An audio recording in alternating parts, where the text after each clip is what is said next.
সবুজ পাতা দেখে দেখে যখন আমাদের একঘেয়েমি মনে হয়, মাঝে মধ্যে ভিন্ন কালারের পাতা দেখলে মন প্রফুল্ল হয়, মনে সজীবতা আনে এবং এর মাধ্যমে ব্রেইনে ডোপামিন নামক হরমোন নিঃসৃত হয়। এতে মনে প্রশান্তি আসে, মন ভালো থাকে। সুন্দর একটি সকাল, এখন রোদ নেই, বৃষ্টি নেই, সুন্দর হিমেল হাওয়া, অনেক সুন্দর পরিবেশ। এর মধ্যে ছাদ বাগানে এলাম গাছের পরিচর্যার জন্য। তো দেখা যাচ্ছে যে আজকে একটি ভিডিও বা রিল দিচ্ছি।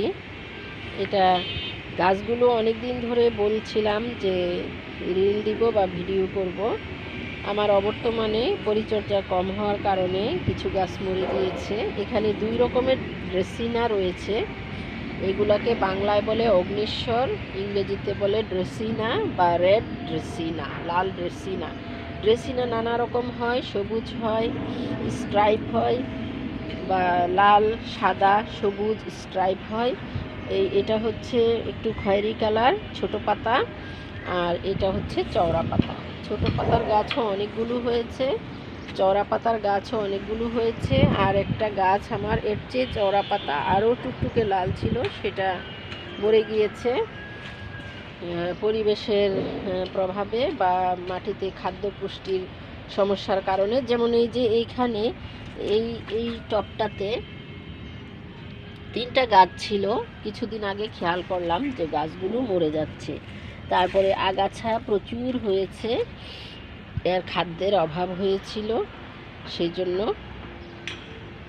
এটা মরে গিয়েছে।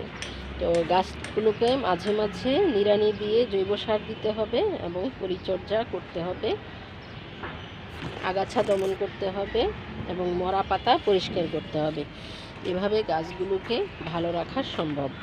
আর অবশ্যই রোদ লাগবে এবং এগুলোকে ছাদ বাগানে রাখতে হবে অথবা বারান্দায় রোদ আসে এমন জায়গায় রাখতে হবে, তাহলে এগুলোর পাতা এরকম চকচকে হেলদি হবে। আপনারা সবাই গাছের সাথে থাকুন, ভালো থাকুন, সুস্থ থাকুন। আল্লাহ হাফেজ।